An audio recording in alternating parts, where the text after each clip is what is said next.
కనుమరుగవుతున్న ఒక తరం మన పల్లెటూరు కథ. కాంక్రీట్ జంగిల్ లాంటి నగరాల్లో సెల్ ఫోన్ స్క్రీన్ల మధ్య బందీ అయిపోయిన మనకు అసలైన స్వచ్ఛత అంటే ఏమిటో మర్చిపోతున్నాం.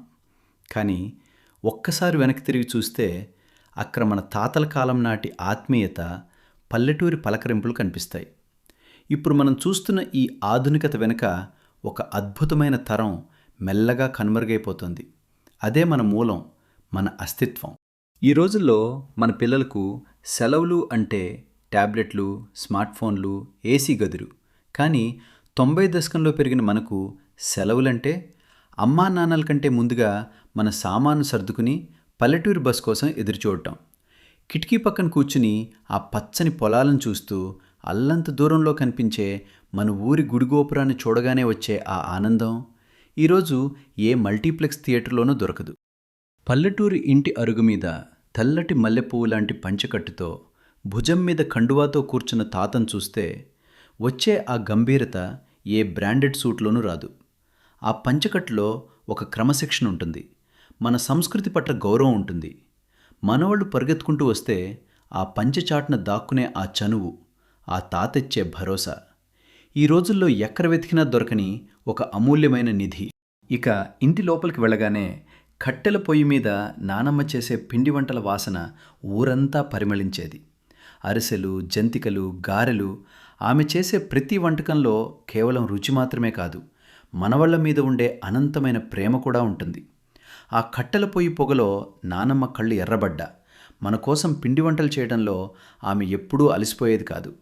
ఆ అరిసెలు వత్తుతున్నప్పుడు వచ్చే శబ్దం, మురుకులు నూనెలో వేగుతుంటే వచ్చే ఆ సువాసన ఇప్పటికీ మన ముక్కుపుటాలను తాకుతూనే ఉంటాయి. పిండి వంటలు డబ్బాల్లో నింపుతుంటే మనం దొంగచాటుగా ఒకటి పట్టుకుని పారిపోవడం, ఆమె నవ్వుతూ మనల్ని అదిలించడం అదో మధురమైన జ్ఞాపకం. మధ్యాహ్నం కాగానే సందుల్లో పిల్లలందరం చేరి మైదానంలోకి పరుగు తీసేవాళ్ళం. గాలిపటాలు ఎగురువేయడం అంటే అప్పట్లో అదో పెద్ద యుద్ధం. చెరువుగట్ల మీద పరుగులాటలు, ఆకాశంలో రంగురంగుల గాలిపటాలు. ఫోన్లలో గేమ్స్ ఆడే ఈ తరం పిల్లలకు ఆ గాలిపటం దారం పట్టుకుని గాలి దిశను కనిపెట్టడంలో ఉండే కిక్కు తెలీదు. ఆకాశంలో మన గాలిపటం పైకి వెళ్తుంటే మన మనసు కూడా ఆ మేఘాల్లో తేలిపోయేది.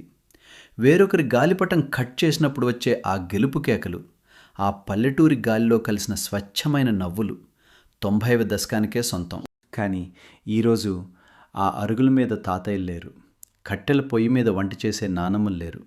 ఆ పాతకాలపు పెంకుటిల్లు కూలిపోయి అక్కడ అపార్ట్మెంట్ వెలుస్తున్నాయి. మన సంస్కృతికి నిలువుటద్దం లాంటి ఆ పంచకట్టు, ఆ పిండి వంటల రుచి, ఆ గాలిపటాల సందడి మెల్లగా కనుమరుగైపోతున్నాయి. టెక్నాలజీ ప్రపంచంలో మనం మన మూలాలను కోల్పోతున్నామేమో అనిపిస్తుంది. మన పిల్లలకు ఆ పాతకాలపు కథలు చెప్పాలి, ఆ అనుబంధాల విలువను నేర్పాలి. మనం మన పిల్లలకు ఆస్తులు ఇస్తున్నామేమో కానీ అపురూపమైన ఈ అనుబంధాలను అందించలేకపోతున్నాం. మన కళ్ళ ముందే కనుమరుగవుతున్న ఈ తరానికి, వచ్చే తరానికి మధ్య మనం ఒక వారధిలా నిలబడాలి. మన మూలాలను గౌరవిద్దాం, మన పల్లెను కాపాడుకుందాం. ఒక్కసారి మీ కళ్ళు మూసుకుని ఆ పాత రోజును తలుచుకోండి, ఆ మట్టి వాసన పీల్చుకోండి. ఎందుకంటే ఆ జ్ఞాపకాలే మనల్ని నిలబెట్టే జీవనధారలు. ఈ వీడియో మీకు నచ్చినట్లయితే లైక్ చేయండి, షేర్ చేయండి, మరియు ఇలాంటి మరిన్ని ఆసక్తికరమైన విషయాల కోసం మన ఛానల్ని సబ్స్క్రైబ్ చేసుకోండి. జై హింద్.